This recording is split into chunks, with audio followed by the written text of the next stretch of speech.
9 জন আসছেন, 9 জনই থাকেন। আচ্ছা, আমরা মোটামুটি 10টা সৃজনশীল সলভ করছিলাম, আমরা আজকে 10-এর পরেই চলে যাব।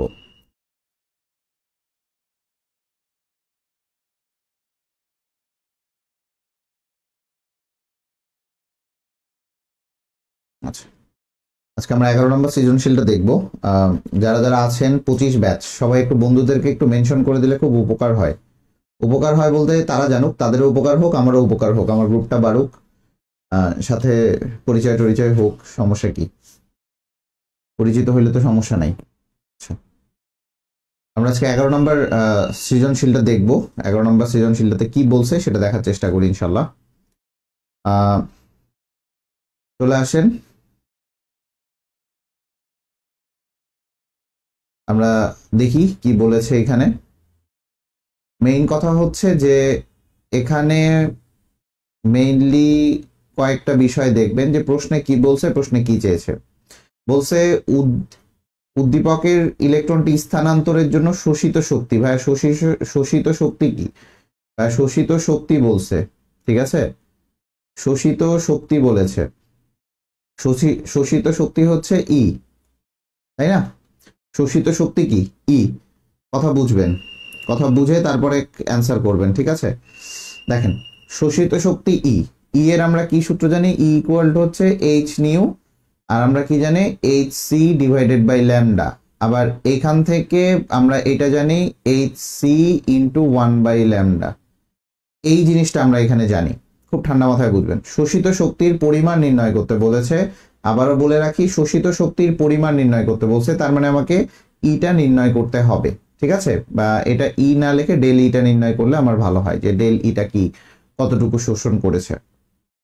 আচ্ছা, খুবই ভালো কথা। তাহলে আমরা কি জানি? যে বলছে ইলেকট্রনটি স্থানান্তরের জন্য। ইলেকট্রনটি স্থানান্তর হয়েছে কোথা থেকে বলো দেখি? প্রথম শক্তি স্তর থেকে তৃতীয় শক্তি স্তরে স্থানান্তরিত হয়েছে। প্রথম শক্তি স্তর থেকে তৃতীয় শক্তি স্তরে স্থানান্তরিত হয়েছে। আচ্ছা, তাহলে আমাদের কি সূত্রটা কি? আমরা গ নাম্বারটা দেখছি। তাহলে আমাদের সূত্রটা কি? 1 বাই ল্যামডা, কারণ আমি ল্যামডার মান জানি না, এইচ সি এর মান জানি, 1 বাই ল্যামডার মানটা জানি না। তার মানে 1 বাই ল্যামডা ইকুয়াল টু হচ্ছে আর H Z square 1 by n1 square minus 1 by n2 square. এটা তো বুঝতে পারো। তখন এখান থেকে তুমি কার মান বের করবা? ল্যামডার মানটা বের করো। এখানে সবকিছু ভ্যালু দিয়ে তুমি ল্যামডার মানটা পাবা হচ্ছে 1.026 into 10 to the power minus 7 metre. আমি এটা মিটারে বের করলাম। কেন মিটারে বের করলাম? দেখেন, আমি এখানে কেন মিটারে বের করলাম? মিটার হচ্ছে আমার এসআই ইউনিট। আমি খুব ঠান্ডা মাথায় বলতেছি, আপনিও খুব ঠান্ডা মাথায় বুঝেন। যদি এসআই ইউনিটে হয় তাহলে আমি এইচ এর মানটাও এসআই ইউনিটে বসাতে পারবো, এই সি এর মানটাও আমি এসআই ইউনিটে বসাতে পারবো। তার মানে এই যে এইখানে আর এইচ এর যে মানটা, এটা আমি সাধারণত পার মিটারে বসানোর চেষ্টা করব। আর এইচ এর মানটা কিসে বসাবো? পার মিটারে বসানোর চেষ্টা করব, ঠিক আছে?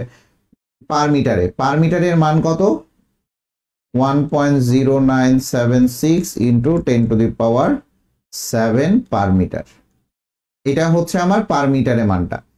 তাহলে এই আরএইচ এর মানটা আমি পার মিটারে বসাবো, দ্যাটস ওয়াই তাহলে প্রত্যেকটা মানই আমার মিটারে বা এসআই ইউনিটে চলে আসবে। এখান থেকে ল্যামডার মানটা বের করবা। ল্যামডার মানটা বের করার পর তুমি বের করবা del E is equal to হচ্ছে H nu H C into 1 by lambda. আচ্ছা, তাহলে কি হবে? এখান থেকে তুমি ইজিলি ল্যামডার মানটা বের করে ফেলতে পারছো। ল্যামডার মানটা হচ্ছে এইটা, তার মানে এইচ এর মান কত? 6.626 into 10 to the power minus 34 into 10 to the power minus 34 into 3 into 10 to the power 8 metre per second divided by হচ্ছে 1.026 into 10 to the power minus 7। 10 to the power minus 7 এখান থেকে করলে তোমার এই জায়গায় যে মানটা আসবে সেটা এসআই ইউনিট বা জুলে আসবে। এটার মান আসবে হচ্ছে 1.937 into 10 to the power minus 18 joule. এই মানটা আসবে।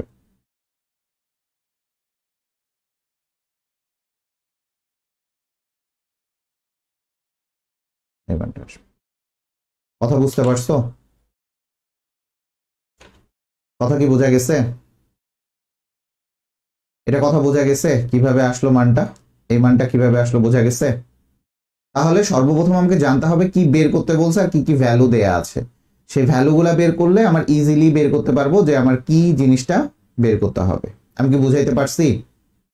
এখন টাকা লাগছে না এই কোর্সটা করতে, কিছুই লাগছে না, ডেডিকেশন লাগবে। তুমি ডেডিকেশন দাও, আমিও ডেডিকেশন দিব। যা বলতেছি এর বাইরে কোশ্চিন যাবে না। এটা যশোর বোর্ড 2023-এর কোশ্চিন। কথা কি বোঝা গেছে? এর বাইরে কোশ্চিন হয় না, এর বাইরে কোশ্চিন হবেও না ইনশাল্লাহ।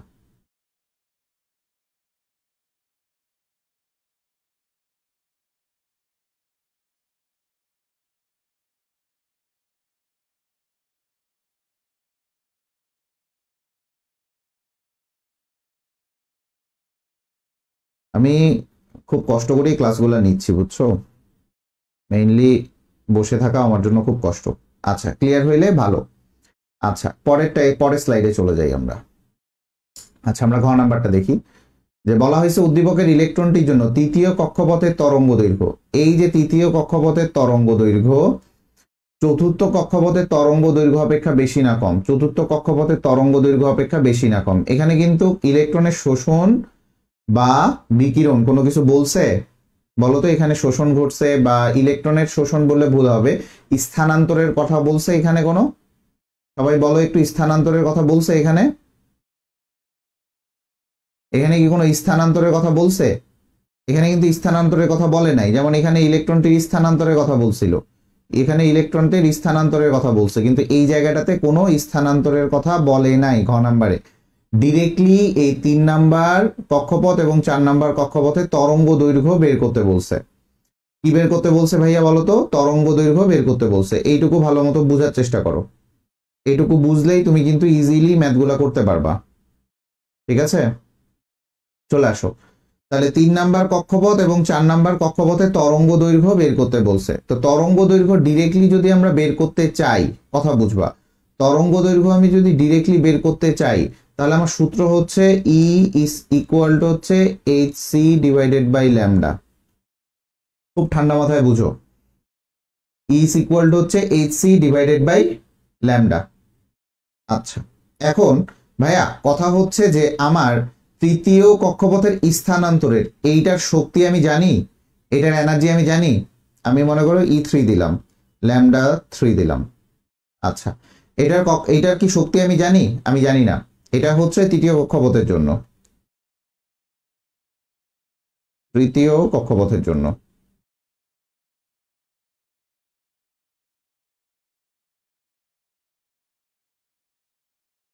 আচ্ছা, খুব ভালো কথা। তাহলে আমি চতুর্থ কক্ষপথের জন্য E4 ইজ ইকুয়াল টু হচ্ছে H C divided by lambda 4।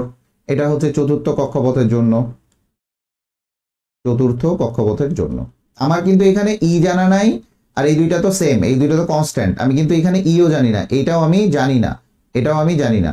যখন এরকম অজানা মান থাকবে আর দুইটার মধ্যে তুলনা করতে বলবে, আবারও বলি, যখন তুলনা করতে বলবে, যখন তুলনা করতে বলবে তখন তুমি মেইনলি চিন্তা করবা দুইটা ভাগ করে দিবা, এটা 1 এটা 2।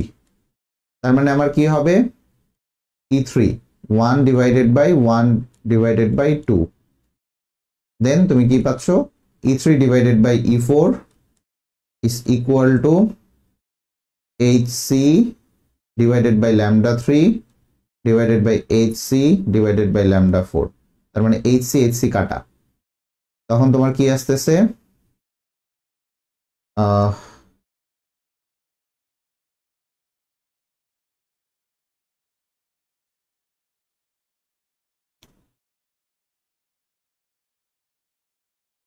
হ্যাঁ দেখো এখন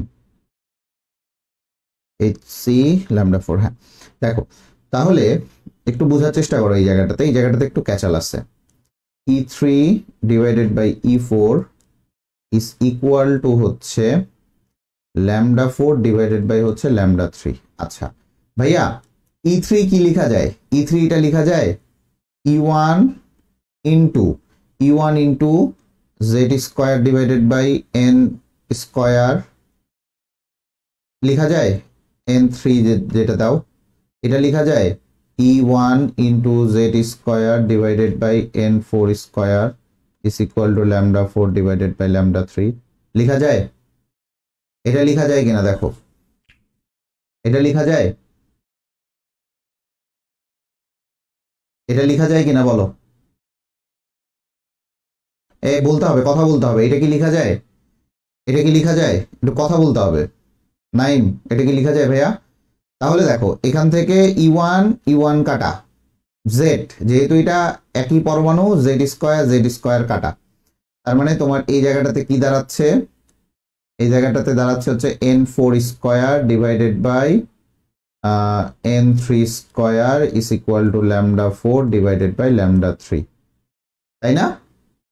আচ্ছা, তার মানে উপরে হচ্ছে 16 divided by 9 is equal to হচ্ছে λ4 ডিভাইডেড বাই λ3। তাহলে দেখো এখানে কি করা যায়, λ4 ইজ ইকুয়াল টু হচ্ছে 16 বাই 9 ইন্টু হচ্ছে λ3। দেন এখান থেকে তোমার আসবে λ4 is equal to 16 by 9 equal to কত? 1.778 ইন্টু λ3। তার মানে এই λ4টা λ3 এর এত গুণ, তার মানে অবশ্যই এখানে লিখতে পারো λ4 গ্রেটার দেন λ3। এটা একটু মাথা খাটাই করতে হবে, একটু মাথা খাটাই করতে হবে, বুঝতে পারছো? একটু মাথা খাটাই করতে হবে, একটু মাথা খাটাই করতে হবে।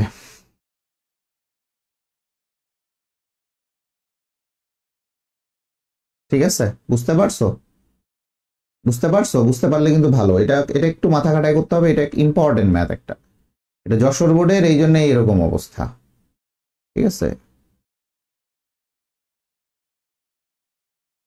তোমাদেরকে স্লাইডগুলো লাগবে? স্লাইডগুলো লাগলে আমাকে বইলো, আমি দিয়ে দিব, আগে স্লাইডগুলো আছে। ভাইয়া কি এটা বুঝতে পারছো সবাই? ভাইয়ারা বুঝতে পারছো?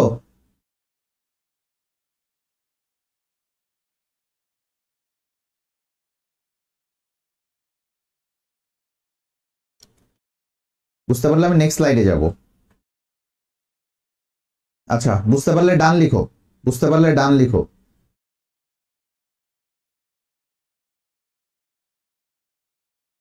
বুঝতে পারলে ডান লিখো। আচ্ছা, পরেরটা আসি, 12 নাম্বার। এটা আরো মজার, এটাও যশোর বোর্ডের, এটাও খুব মজার, এটা দ্রাব্যতার একটা ম্যাথ। কথা বুঝো, দ্রাব্যতা 3 ধরনের লেখচিত্র পাওয়া যায়। একটা হচ্ছে তাপ উৎপাদী বিক্রিয়ার ক্ষেত্রে, একটা হচ্ছে তাপহারী বিক্রিয়ার ক্ষেত্রে, আর আরেকটা হচ্ছে কেলাসের জন্য। আবারও বলি, একটা হচ্ছে তাপ উৎপাদী বিক্রিয়ার ক্ষেত্রে, একটা তাপহারী বিক্রিয়ার ক্ষেত্রে, আরেকটা হচ্ছে কেলাসের জন্য। কথাগুলো খুব ঠান্ডা মাথায় বুঝবা। দেখো, তাপমাত্রা বৃদ্ধি পাচ্ছে, দ্রাব্যতা বাড়তেছে, কথাগুলো বুঝবা। তাপমাত্রা বৃদ্ধি পাচ্ছে, দ্রাব্যতা বৃদ্ধি পাচ্ছে, এটা মেইনলি এ নাম্বার যে যৌগটা আছে, এই যে এ নাম্বার যৌগটা, একটু কথাগুলো বুঝো। সাপোজ আমি যদি এরকম করে একটু ড্র করি, আমি তোমাকে একটু বেসিকটা বুঝাই।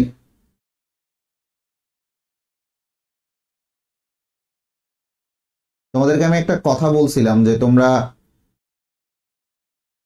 ওই যদি সমস্যা হয় আমাকে বলিও, আমি টাইম চেঞ্জ করব, কিন্তু তোমরা তো কেউ বলো নাই।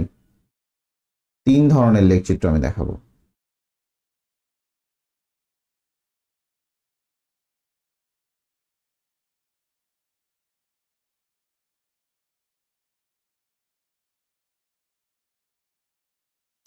খুব ঠান্ডা মাথায় বুঝো। এটা যদি আমি তাপমাত্রা বলি, তাপমাত্রা আর দ্রাব্যতা। আচ্ছা, তো খুবই ভালো মতো বোঝার চেষ্টা করো যে তাপমাত্রা যখন বাড়ছে, তাপমাত্রা তো এই সাইডে বাড়তেছে, তাপমাত্রা বাড়তেছে একটা যৌগের, আচ্ছা এটা এভাবে না দিয়ে আমি এইভাবে দিই, মনে করো দ্রাব্যতা বাড়ছে, একটা যৌগের দ্রাব্যতা বাড়ছে, এটা এ এবং বি, এ এবং বি দুইটার ক্ষেত্রেও সেম হচ্ছে, এ এবং বি দুইটার ক্ষেত্রেই সেম হচ্ছে। তাপমাত্রা বাড়তেছে, দ্রাব্যতা কমে যাচ্ছে। আরেকটার ক্ষেত্রে তাপমাত্রা বাড়তেছে, এটা টেম্পারেচার, আর এটা হচ্ছে দ্রাব্যতা, টেম্পারেচার দ্রাব্যতা। আরেকটার ক্ষেত্রে তাপমাত্রা বাড়ছে, একটা পোর্শনে যায় আবার কমছে। আচ্ছা, প্রথমতই এই যে ব্যাপারগুলা, এগুলা হচ্ছে লা শাতলের নীতি অনুসারে হয়। লা-শাতলিয়ার নীতি অনুসারে হয়।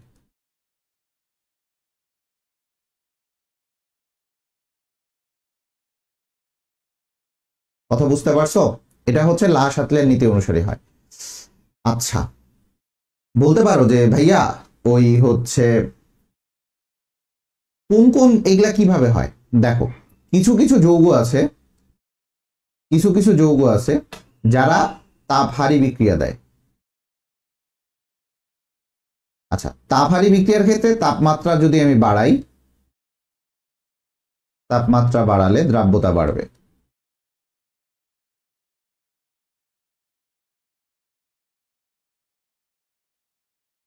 তাহলে দেখো, তাপমাত্রা এই পাশে বাড়তেছে, দ্রাব্যতা কি বাড়তেছে, তার মানে এটা হচ্ছে তাপহারী বিক্রিয়ার জন্য। আচ্ছা, লা-শাতলিয়ার নীতি অনুসারে তাপ উৎপাদী বিক্রিয়া,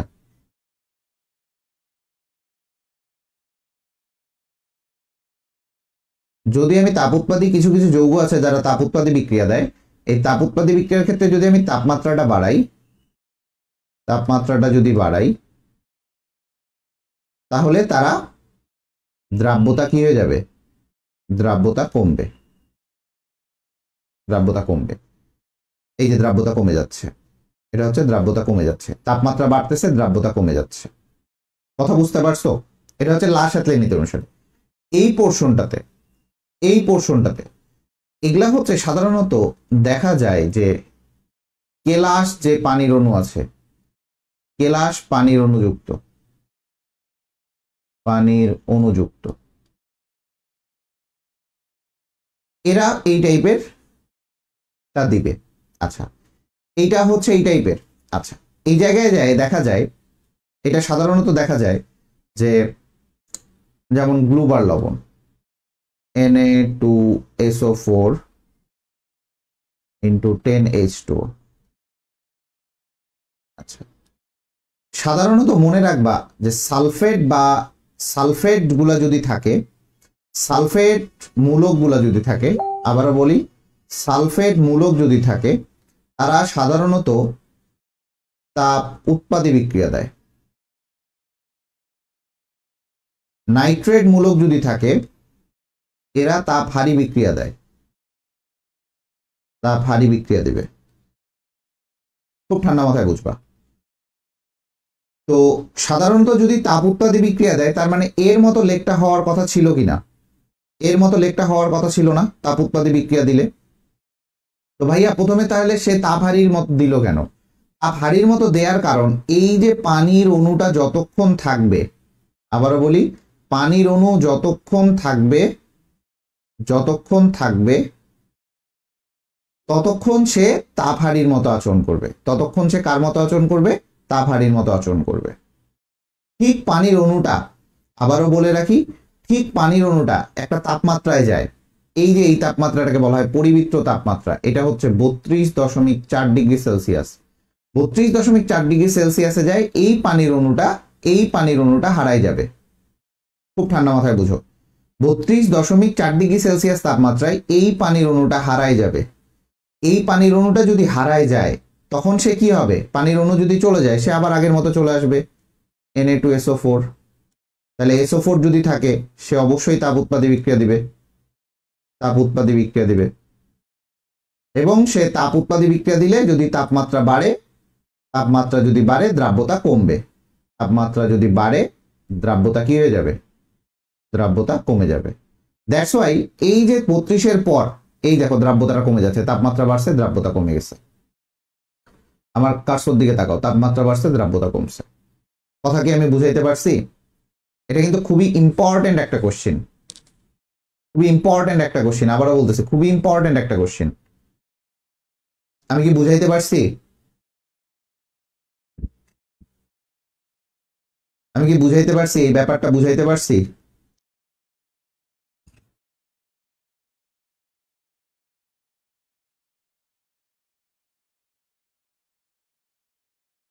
আমি কি বুঝাইতে পারছি? তাড়াতাড়ি বলো। এখন বলতে পারো যে ভাইয়া কারা কারা সাধারণত তাপ উৎপাদী বিক্রিয়া দেয়, তাপহারী বিক্রিয়া দেয়? আবারও বলতেছি, সালফেট, সালফেট মূলক যদি থাকে সাধারণত এরা তাপ উৎপাদী বিক্রিয়া দেয়। OH মূলক যদি থাকে, এরাও তাপ উৎপাদী বিক্রিয়া দেয়। OH মূলক আর সালফেট মূলক থাকলে তাপ উৎপাদী বিক্রিয়া দেয়, ঠিক আছে, এই কথাটা বুঝবা।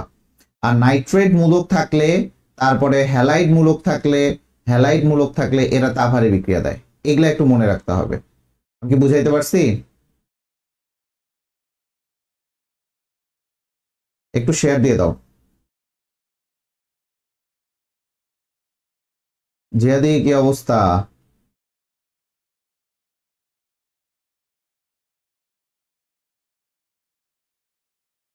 এটা কি আগে করছিলা নাইম?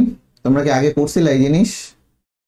এই জিনিস কিন্তু খুবই ইম্পর্টেন্ট। এটা যশোর বোর্ডের, এটাও এটা কুমিল্লা বোর্ড আর যশোর বোর্ডেই আসে। ও জিহাদি তো না, তোমার নাম তো আজাদি, সরি।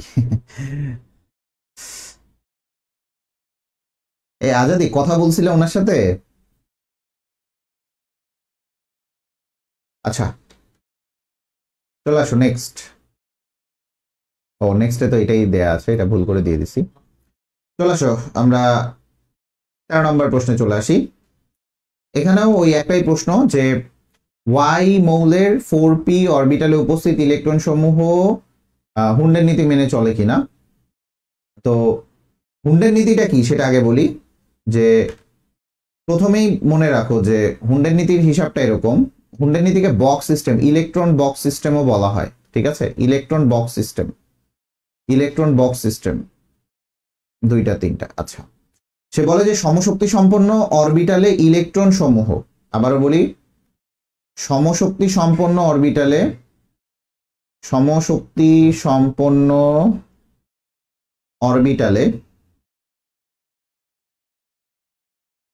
অরবিটালে এটা সবাই করছো।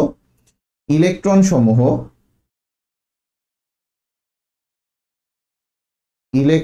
সমূহ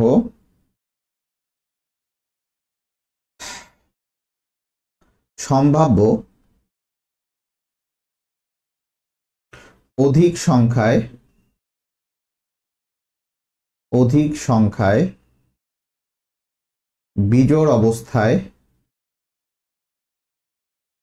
বিজোড় অবস্থায় একমুখী স্পিনে থাকবে।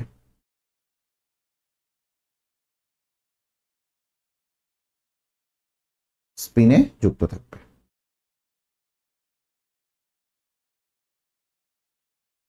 আচ্ছা আমাকে তাহলে ইনবক্স করিও, এই আজাদি একটু ইনবক্স করিও, হ্যাঁ।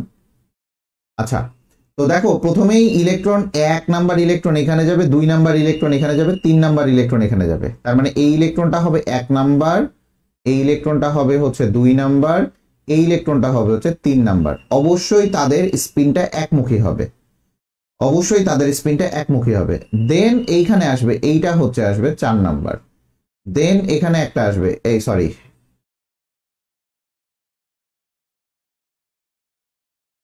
দেন এখানে যেটা আসবে সেটা হচ্ছে 5 নাম্বার, ঠিক আছে। দেন এখানে যেটা আসবে সেটা হচ্ছে, এটা আসবে হচ্ছে 5 নাম্বার, আর দেন এখানে আসবে হচ্ছে 6 নাম্বার। তার মানে একমুখী স্পিনে ফার্স্টে বেজোড় অবস্থায় থাকবে, ঠিক আছে। এখন বলছে যে ওয়াই মৌলের, ভাইয়া ওয়াই মৌলটা কি? ওয়াই মৌল হচ্ছে গ্রুপ নাম্বার 16 এর, কথাটা বুঝো, গ্রুপ নাম্বার 16 এর তৃতীয় পর্যায়ের মৌল। তাহলে 15 নাম্বারের এখানে কি থাকবে? 15 নাম্বারের এখানে কি থাকবে? এটা সালফার না? এটা সালফার কিনা এটা বলো আগে, এটা সালফার কিনা? এটা সালফার, এটাকে বুঝতে পারছো এটা কিভাবে সালফার?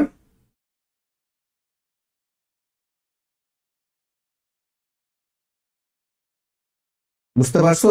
এই রে মশারে।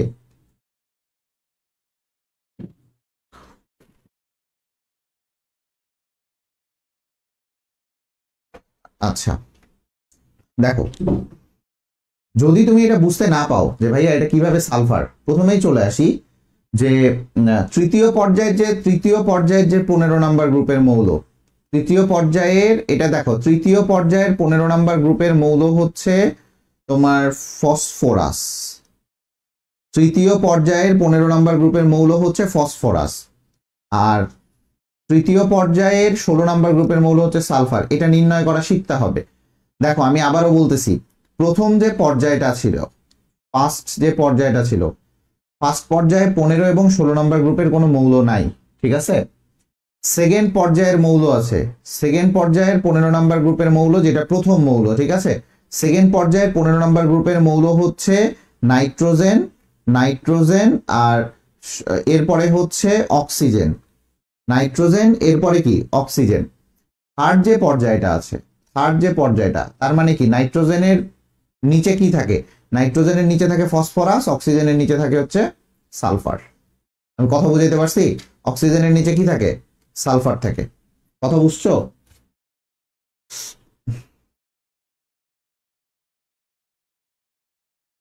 তাহলে এখান থেকে এটা এটা তুমি বুঝতে পারতেছো যে এটা কি সালফার। আচ্ছা চলে আসো, তাহলে এটা যদি সালফার হয়, তাহলে এখন চলে আসো সালফারের আমার কি বলছে, p3p অরবিটালে সালফার কত, সালফার হচ্ছে তোমার 16, তাহলে 1s2 2s2 2p6 3s2 3p4, ঠিক আছে। তাহলে এই জিনিসটা একটু ভালো করে বুঝবা যে 3p4 আছে, খুবই ভালো কথা।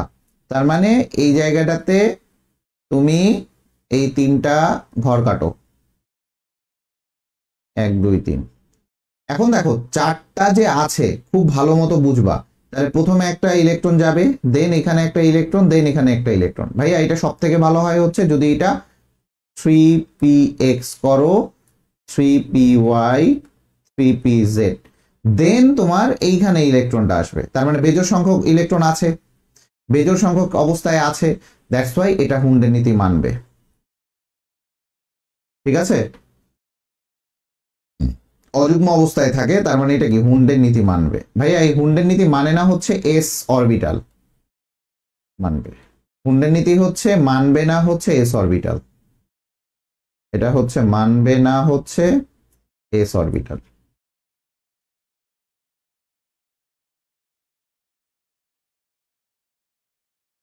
ঠিক আছে, হুন্ডের নীতি মানবে না হচ্ছে এস অরবিটাল। ক্লিয়ার? একমাত্র এস অরবিটাল হুন্ডের নীতি মেনে চলে না।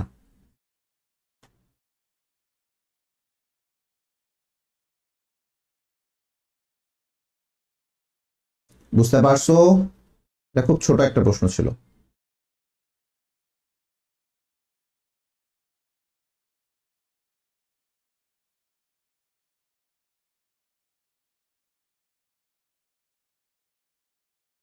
বুঝতে পারছো নাইম? সবাই? দুইজন আছো?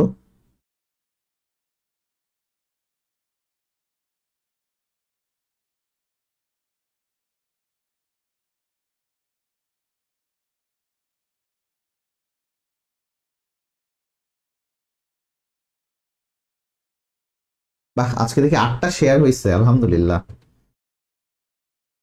খুব ভালো লাগতেছে। এরকম শেয়ার দাও, ভাল লাগে। আসলে কষ্ট তো করতেছি, এই এই ক্লাসটা নিতেও কষ্ট হচ্ছে, ভালোই কষ্ট হচ্ছে। তোমরা তো ক্লাস করো না সবাই আবার।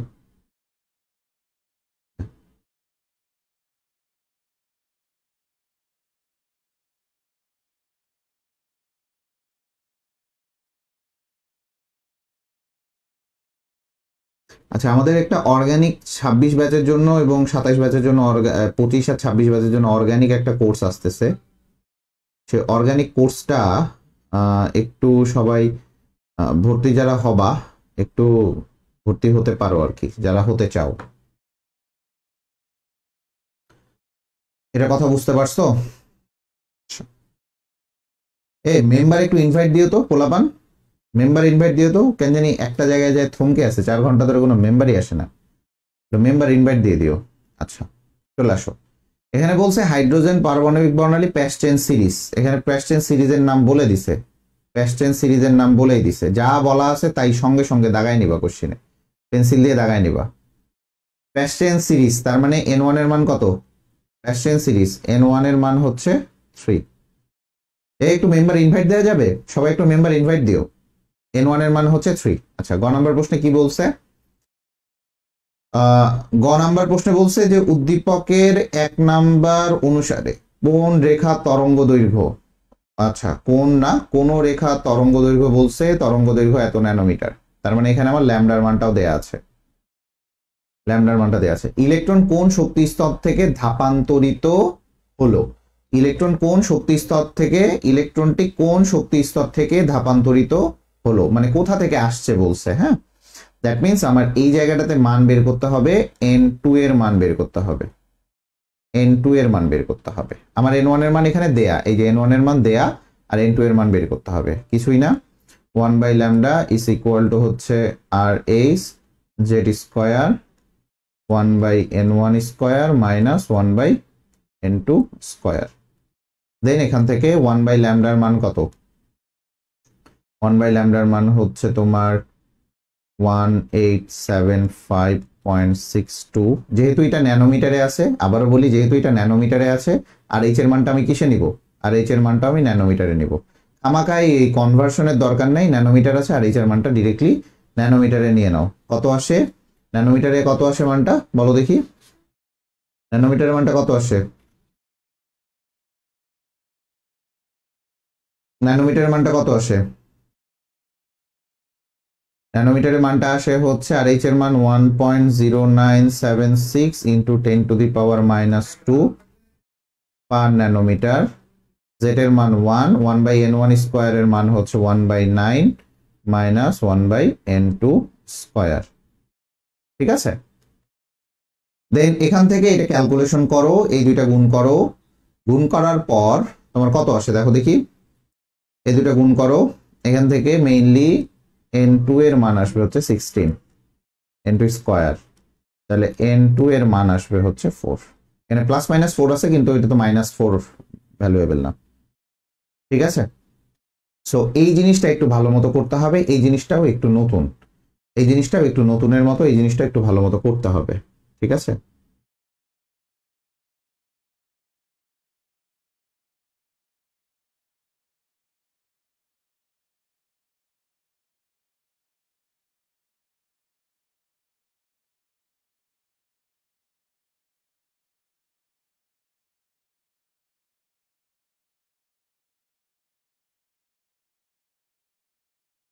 কথা বুঝতে পারছো?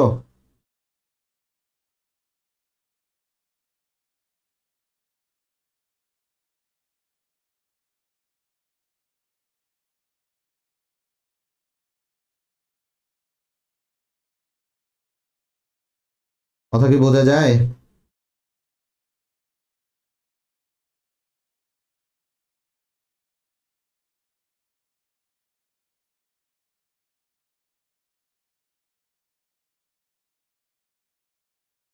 আচ্ছা, ডান।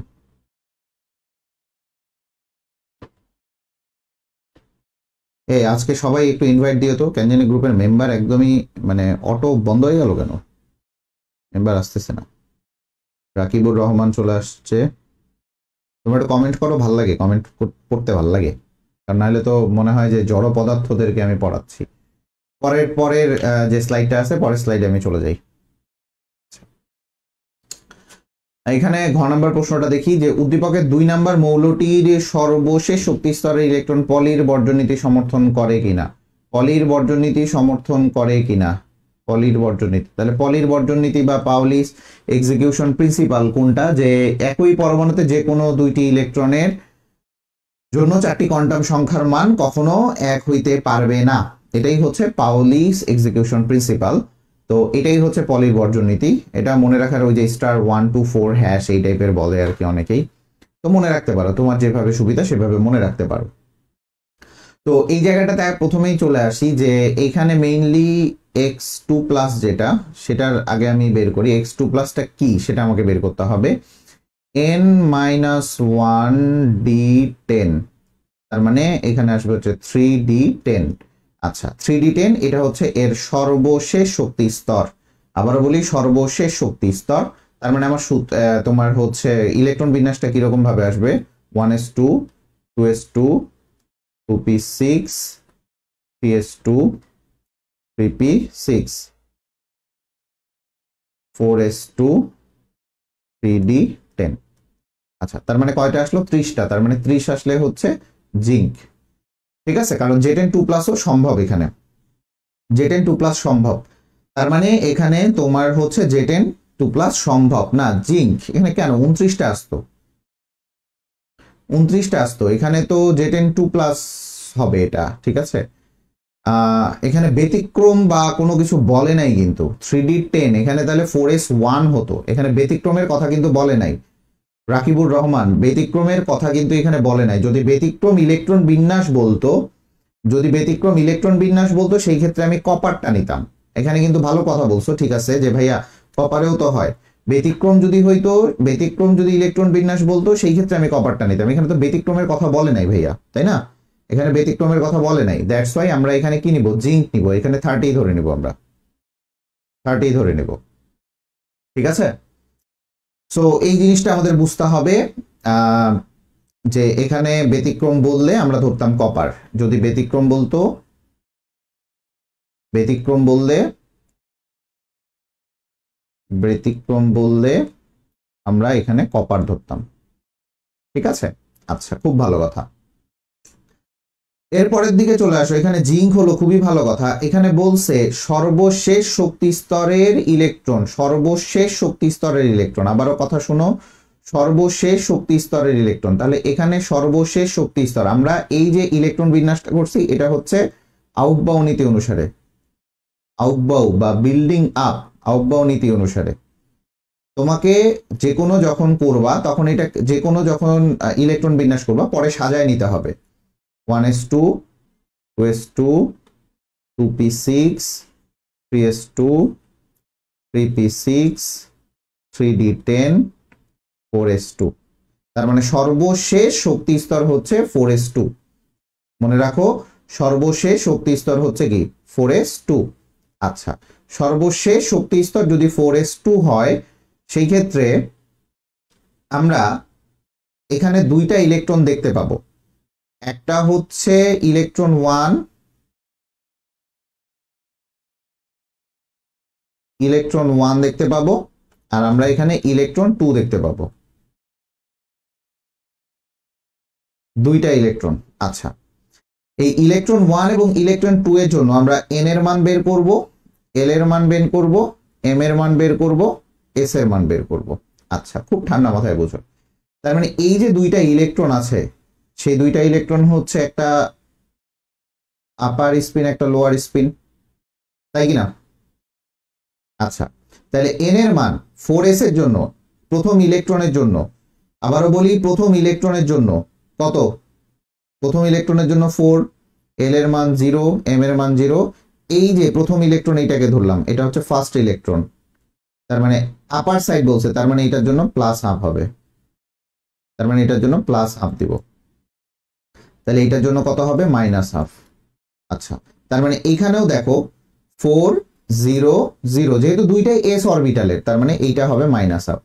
তার মানে দেখো কি বলছে, যে একটা পরমাণুর, একই পরমাণু যে কোনো দুইটা ইলেকট্রনের 4টা কোয়ান্টাম সংখ্যার মান এক হইতে পারবে না, সর্বোচ্চ সেম হইতে পারবে 3টা। আবারও বলি, সর্বোচ্চ সেম হইতে পারবে 3টা, সর্বোচ্চ সেম হইতে পারবে 3টা। দেখো 3টা সেম, বাট এই দুইটা দেখো, এই দুইটা কিন্তু আলাদা, এই দুইটা একদমই আলাদা, এই দুইটা একদমই আলাদা, এই যে এই দুইটা, ঠিক আছে, এই দুইটা একদমই আলাদা। তাহলে ইজিলি বুঝতে পারবা যে এটা তোমার পলির বর্জনীতি মেনে চলছে। তাহলে পলির বর্জনীতি মেনে চলছে কেন, বুঝতে পারছো? যে সর্বোচ্চ 4টা কোয়ান্টাম সংখ্যার মান সেম হইতে পারবে না, সর্বোচ্চ 3টা পারবে, মানে 4টা কোয়ান্টাম সংখ্যার মান সেম হইতে পারবে না। একটা সম্ভব, দুইটা সম্ভব, 3টাও সেম হওয়া সম্ভব, 4টা কখনোই হবে না। তার মানে এরা কি পলির বর্জনীতি মেনে চলে, এরা পলির বর্জনীতি মেনে চলে।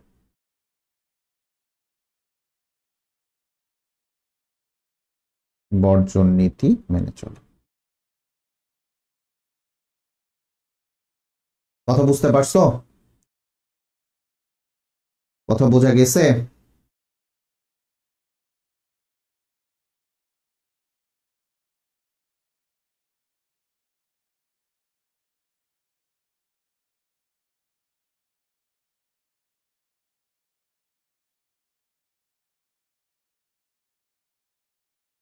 কথা বোঝা গেছে বাচ্চারা?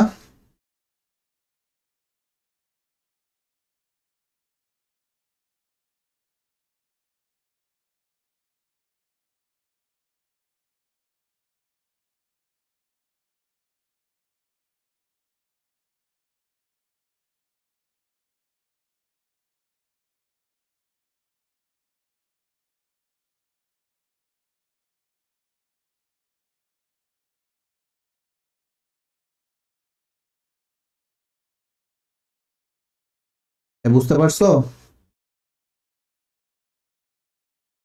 আচ্ছা, বুঝতে পারলে ভালো, না পারলে আরো ভালো, দেরি করা যাবে না। চলো নেক্সট। আচ্ছা, এরপরে চলে আসো বি পাত্রের অম্লীয় মূলক। আবারও বলি, অম্লীয় মূলক মানেই হচ্ছে অ্যানায়ন গুলা, অ্যানায়ন। কারণ এই পার্টটা চলে আসে হচ্ছে অর্গানিক থেকে, এই পার্টটা হচ্ছে অ্যাসিড থেকে আসে। অ্যানায়নের যে যে পার্টটা আসে সেটা হচ্ছে অ্যাসিড থেকে আসে, ঠিক আছে? দ্যাটস ওয়াই এটাকে আমরা অম্লীয় মূলক বলি, অম্লীয় মূলক বলি, ঠিক আছে? এটাকে আমরা কি বলি? অম্লীয় মূলক বলে থাকি। আচ্ছা, এখন বলছে বি পাত্রের অম্লীয় মূলক, এই যে পাত্র বি পাত্রের SO4 2- এই যে সালফেট মূলক। তাহলে সালফেট মূলক তুমি কিভাবে শনাক্ত করবা? SO4 2- সাধারণত দেখা যায় যে যদি সালফেট মূলক তুমি ইয়ে করো, তোমার পরীক্ষা করো, সেই ক্ষেত্রে তুমি বেরিয়াম নাইট্রেট দিয়ে করতে পারো।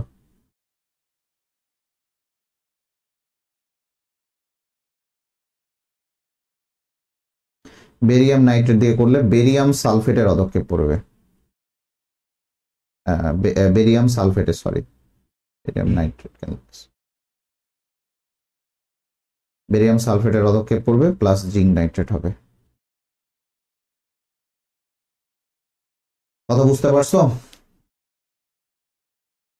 কথা ক্লিয়ার?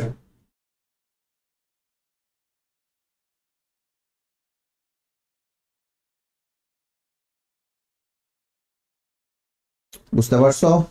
এটা খুবই সহজ। এটা রিয়াকশনটা সুন্দর করে লিখে দিবা, যে পানিতে যেটা থাকবে বা সোডিয়াম সালফেট যেটাই হোক না কেন, বি পাত্রে যেটা আসে সেটা হচ্ছে বেরিয়াম নাইট্রেটের উপস্থিতিতে তোমার বেরিয়াম সালফেট আর জিঙ্ক নাইট্রেট তৈরি করবে। ক্লিয়ার হয়েছে? চলো শেষ করি এটাকে। কথা বুঝতে পারছো এটা? আচ্ছা, ডান। এর পরে চলে আসি আমরা এর পরের দিকে। বলা আছে যে বি পাত্রে দ্রবণ সম্পূর্ণ এ পাত্রে মিশ্রিত করলে অধক্ষেপ পড়বে কি না। আচ্ছা, অধক্ষেপের ম্যাথ এটা কালকে যারা যারা করছো তারা তারা জানো। এইখানে এ পাত্রের যে এটা আছে আর বি পাত্রে যেটা আছে, এখানে ভি আর এখানে এস দেয়া আছে। আবার বলি, এখানে ভি আর এস দেয়া আছে। কি হলো এটা? আচ্ছা, এগুলা হচ্ছে বিক্রিয়ার আগে, এইটাও বিক্রিয়ার আগে, এইটাও বিক্রিয়ার আগে, এগুলা সব আগে। আবারও বলে রাখি, এগুলা হচ্ছে বিক্রিয়ার আগে, এটাও বিক্রিয়ার আগে। আচ্ছা, প্রথমেই চলে আসি যে এখানে কার কেএসপি দেয়া আছে সেটা আমরা দেখব। এখানে কার কেএসপি দেয়া আছে সেটা দেখব। এখানে কেএসপি দেয়া আছে হচ্ছে বেরিয়াম সালফেটের, কথা বুঝবা। এখানে বেরিয়াম সালফেটের কেএসপি দেয়া আছে, খুব ঠান্ডা মাথায় বুঝো। তার মানে প্রথমে আমি দেখি যে কি রিয়াকশনটা হয়। Barium nitrate plus sodium sulphate, ঠিক আছে? এইটা রিয়াকশন করে আসতেছে barium sulphate plus sodium nitrate,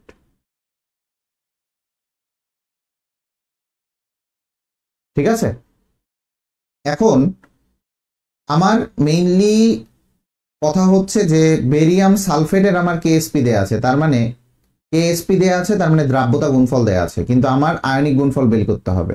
তার মানে বেরিয়ামের আয়নিক গুণফল, বেরিয়ামের ঘনমাত্রা বের করতে হবে আমাকে, আবার সালফেটের ঘনমাত্রা বের করতে হবে। দুইটার ঘনমাত্রায় আমাকে বের করে নিতে হবে। বেরিয়ামের ঘনমাত্রাটা আমি বের করব হচ্ছে এই 15 নম্বর গ্রুপ থেকে, আর সালফেটের ঘনমাত্রাটা বের করব হচ্ছে আমি এখান থেকে।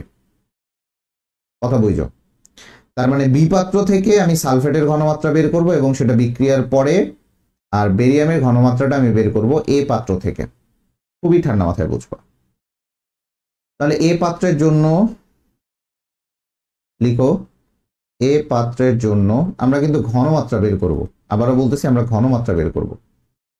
এ পাত্রের জন্য তোমার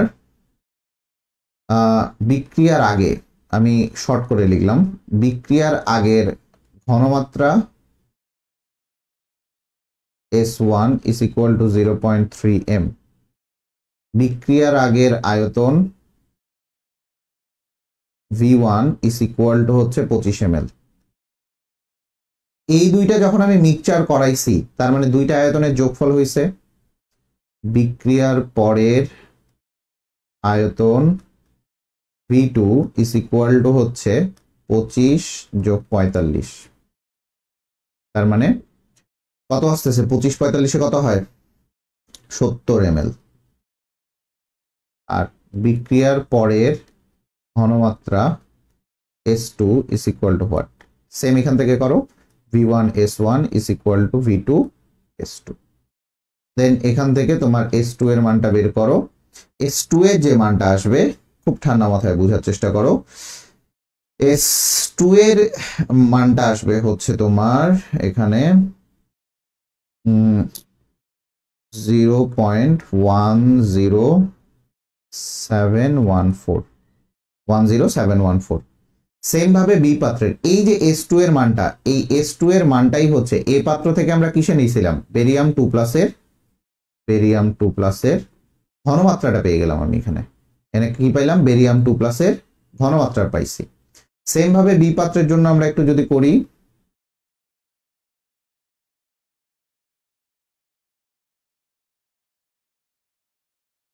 সেম ভাবে চলো যদি আমরা বি পাত্রের জন্য করি,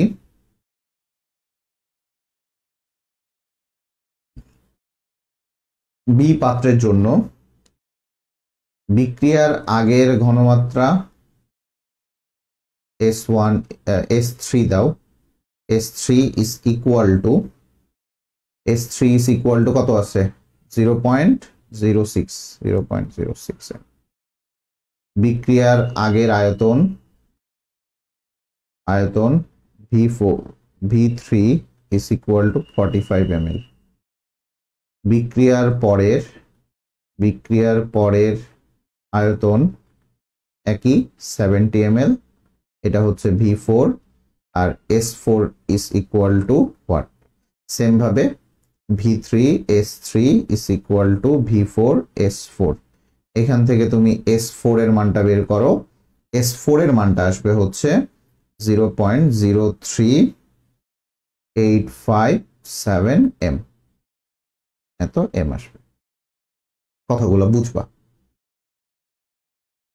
তাহলে তুমি ইজিলি এটা বের করতে পারলা। আচ্ছা, এখন দেখো এই যে S4টা আছে, সেই S4টা কার ঘনমাত্রা ভাইয়া, S4টা হচ্ছে সালফেটের ঘনমাত্রা, SO4 2-, এটা হচ্ছে SO4 2- এর ঘনমাত্রা। আচ্ছা, যেহেতু আমরা ঘনমাত্রাটা পেয়ে গেছি, তাহলে এই বেরিয়াম সালফেটকে যদি আমি ভাঙি, ঘনমাত্রাটা আমি পেয়ে গেছি, কথাগুলো বুঝবা। এখন তুমি বেরিয়াম সালফেটকে ভাঙো, BaSO4, এটাকে ভাঙলে আসবে হচ্ছে Ba2 প্লাস SO4 2-, তার মানে এখানে KIP কতটুকু হবে, KIP হবে বেরিয়ামের ঘনমাত্রা ইন্টু সালফেটের ঘনমাত্রা,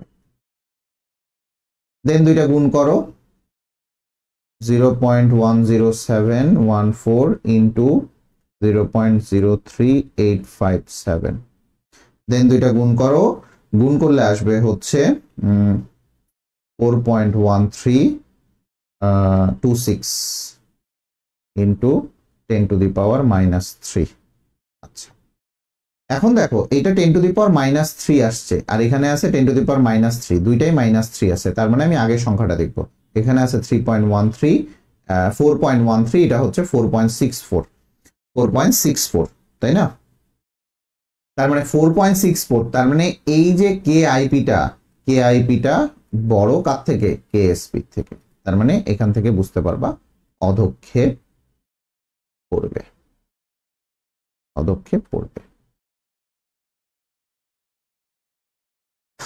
একটু দাঁড়াও,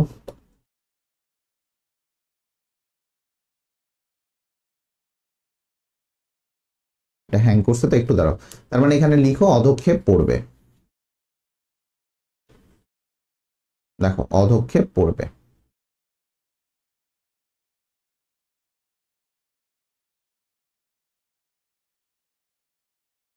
ক্লিয়ার? বুঝতে পারছো?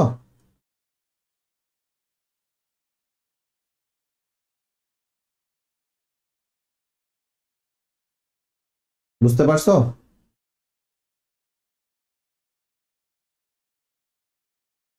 বুঝতে পারছো তুমি? তাড়াতাড়ি বলো।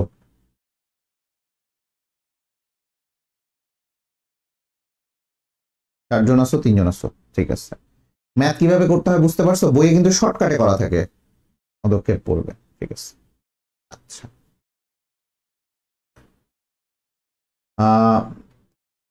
এটা খুবই সহজ, একটু বুঝবা। এখানে বলা হয়েছে এ মৌলের ডি এর ইলেকট্রন সমূহে শুধুমাত্র একটি কোয়ান্টাম সংখ্যার ভিন্নতা থাকে, ব্যাখ্যা করো। এটা হচ্ছে পলির বর্জন নীতি অনুসারে করবা। একটি কোয়ান্টাম সংখ্যার থাকে। আবারও বলি, ডি ইলেকট্রনে শুধুমাত্র আছে, এটা আমি দেখাই দিচ্ছি।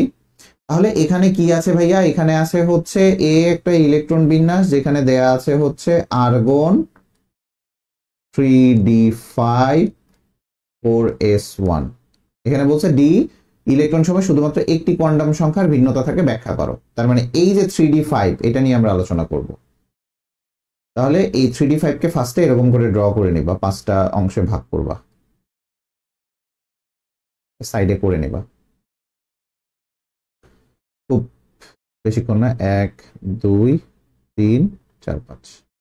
আচ্ছা দেখো, তাহলে 5টা আছে, 1 2 3 4 5, সবগুলা সেম স্পিনে। dxy dyz dzx dx square minus Y square dz square.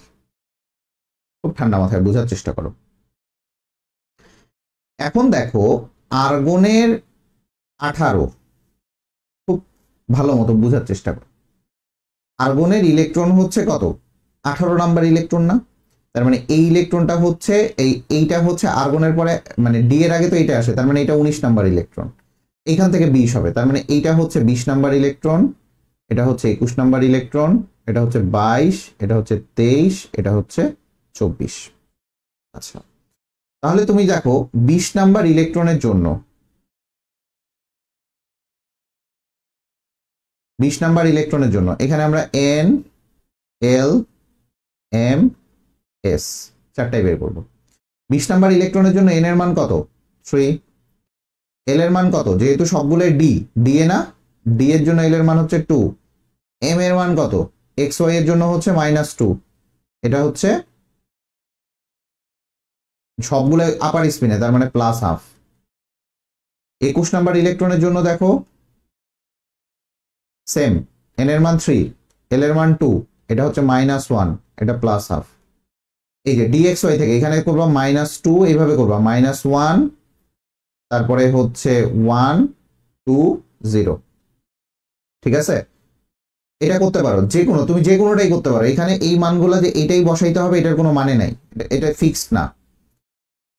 22 number ইলেকট্রনের জন্য দেখো এন এর মান হচ্ছে 3, এল এর মান 2, এইটার মান হচ্ছে 1 ধরো, এটা +½ 23 নাম্বার ইলেকট্রনের জন্য ঠিক এইভাবে দেখাবা। 23 নাম্বার ইলেকট্রনের জন্য এটা 3, এল এর মান 2, এটা +2, এটা হচ্ছে +½ আর 24 নাম্বার ইলেকট্রনের জন্য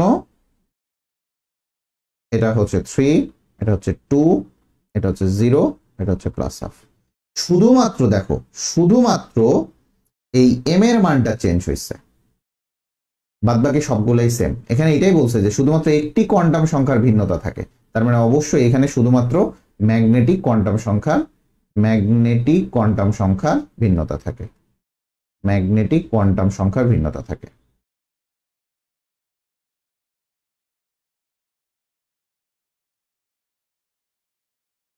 আমি আবার বলতেছি, এখানে বলছিল ডি ইলেকট্রন সমূহ, ডি বলতে আমার 3D বলতে এইটা হচ্ছে আমার এন এর মান, ডি এর জন্য এল এর মান ফিক্স, সেটা হচ্ছে এল ইজ ইকুয়াল টু 2। দেন ওখান থেকে এম এর মানটা আমরা, যেহেতু এটা অরবিটালের মান, এটা স্পিড, আর দেখতেছো সবগুলো আপার স্পিনে আছে, সেই জন্য +½ আমি কি বুঝাইতে পারছি ব্যাপারটা? আমি মনে হয় বুঝাইতে পারছি। আচ্ছা, সেম ভাবে এখানে বলছে উদ্দীপকের দ্রবণ হতে AOH3 অধক্ষিপ্ত হওয়ার সম্ভাবনা কতটুকু। AOH3 অধক্ষিপ্ত তখনই হবে, এটা সেম আগের মতো, এটা হচ্ছে 15 নাম্বারের মতো, 15 অনুরূপ, 15 ঘয়ের অনুরূপ, ঘয়ের অনুরূপ, ঠিক আছে, ঘয়ের অনুরূপ। এইটা দেখা যাবে, এটার উত্তরটা আমি বলে দিচ্ছি, এটা হচ্ছে কে এসপি বড় হবে কার থেকে, কে আইপি এর থেকে। এটা একটু ভালো মতো পড়ে নিবা, এসপি বড় হবে আইপি এর থেকে, তার মানে এখানে অধক্ষেপ পড়বে না, অধক্ষেপ পড়বে না।